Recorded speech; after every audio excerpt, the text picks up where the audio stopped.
In a recent interview with NPR, Selena Gomez opened up about some of her struggles while being in a relationship with Justin Bieber. When asked about her song, which I love, Lose You to Love Me, Selena admitted, in fact, that she suffered from emotional abuse during her time with Justin. And Justin has, in fact, admitted to that type of abuse, saying that he wrote on his Instagram he was overwhelmed by his career and he used drugs. And when he did, he became resentful and abusive in all of his relationships. So ladies, how do you feel about Selena being like raw, honest, and open, and being so candid about this in her music? Well, first of all, understand what emotional abuse is. It's like there are several ways that you know you're being emotionally abused. Name calling, public embarrassment, dismissiveness, insults about your appearance. There's a bunch of it. You can go look it up because I did. Because I was trying to make sure I understood what emotional abuse is versus physical abuse, you know. And I think it's good that she's stepping up. I think it's good that she is calling it out. I would like to see her explain, because she has more followers than anybody on Instagram, explain how she got out of it. And I think that would really help her followers, you know, as well. To use her platform to help young girls recognize when they're in an emotionally abusive relationship, because I think so many of us are like, maybe I'm sensitive. I think it would be super helpful if she could tell us, like, okay, this is how you know you're in an emotionally abusive relationship. But I love the saying that says you own your story and you have the right to share your story. And I heard a quote once that said pretty much like, you can tell your story, and if people wanted you to speak nicely of them, they would have behaved better. You know what I'm saying? Like, so you have the right. But at the same time, we gotta keep it real and recognize that while you are going to share your story, and you have the right to that, people have the right to their opinion on your story. And to judge how long is too long to continue to say this story. Do you get what I'm saying? Like, I know that there's a lot of people that were saying online, okay, we know you went through some things. He's obviously said that he's so sorry. He was on drugs at the time. I don't know if they used drugs together. And he's now moved on and he's now married. So at what point do you stop telling this story? That's terrible. Your story. I hate that. Yeah. I hate that because everybody's journey to heal takes a certain amount of time.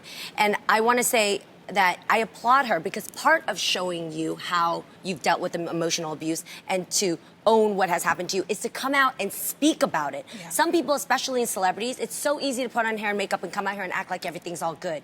But it's amazing for her at many award shows and even at the McLean Hospital in Boston. She talked about having depression and anxiety. And so for her, I see that as she's speaking about it, she is in a healing space. And I talked about the drug use before. And I also applaud Justin Bieber because, like I said, there's a dark space you hit when you hit the bottom. And when you do that, you don't know what to do when you start to act out in different ways. Yo, people can sometimes be at a war with themselves, but vicariously fight it through you. Of course. And that's what you feel. And that's where you get the emotional abuse. So I just want to say for anybody who is feeling downtrodden, and you may feel like you're being buried, but know that you also may be being planted for growth. And this is a moment to embrace that and to actually own what's happening. I think she took a break.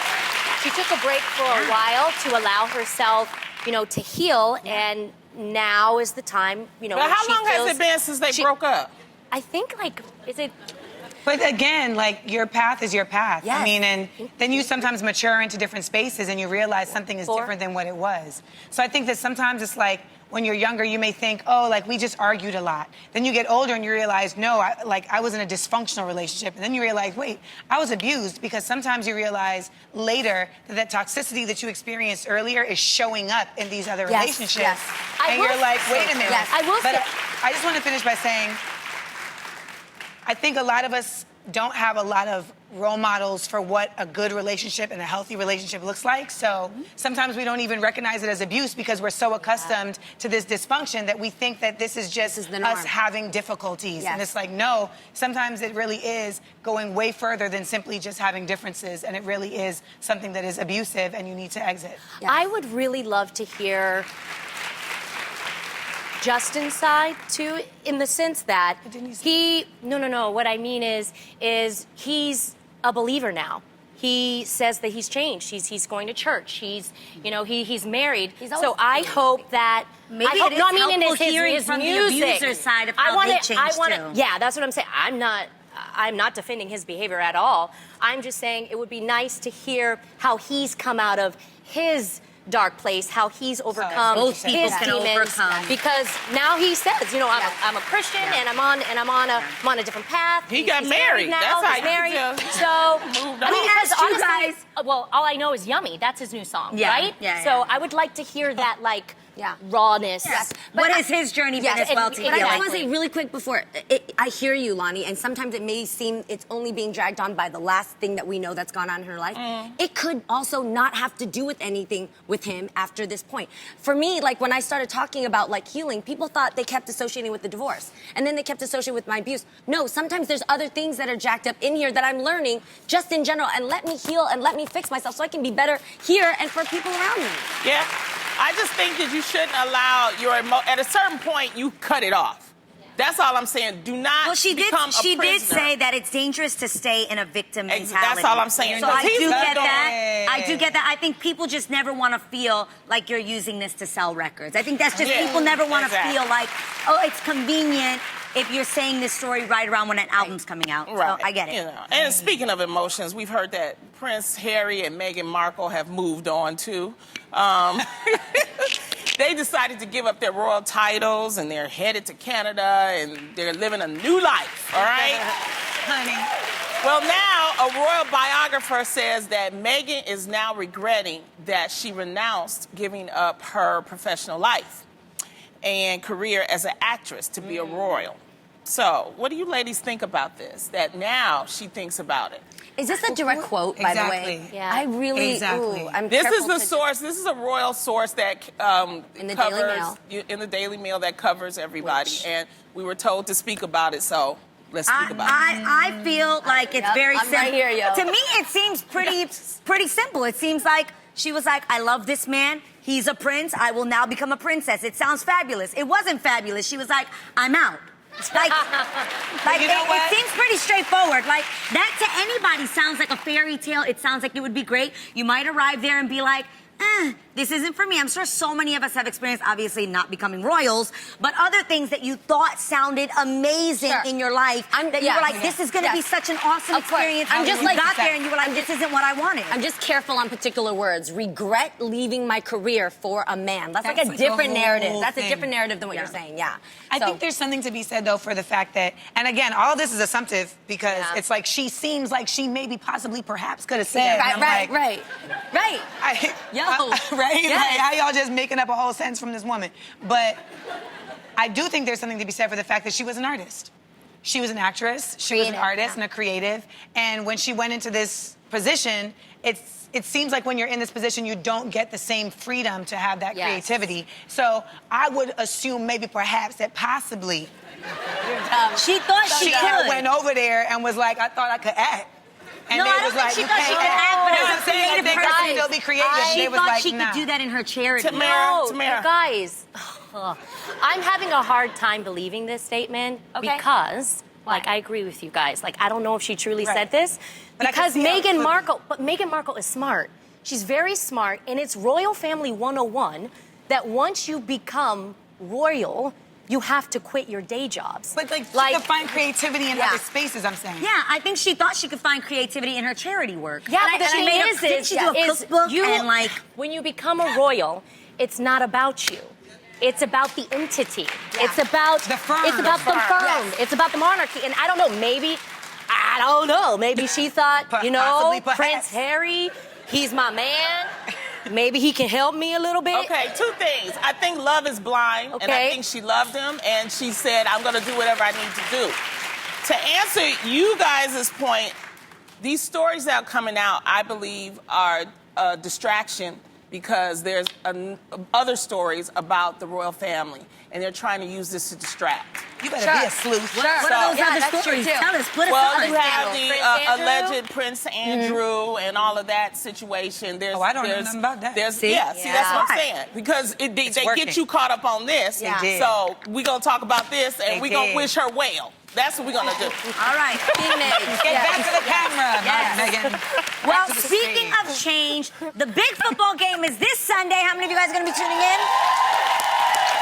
And during it, the NFL is actually going to be debuting these PSAs. And I want you guys' opinions on these PSAs. They're actually from their new Inspire Change initiative, and it's meant to help address, you guys, athletes' social justice causes in the communities, like getting them to stand up for social justice causes. And there's one particular one that actually focuses on the story of Botham Jean and him being killed. And he was an innocent man in his home, unarmed, and was shot and killed. Check this out.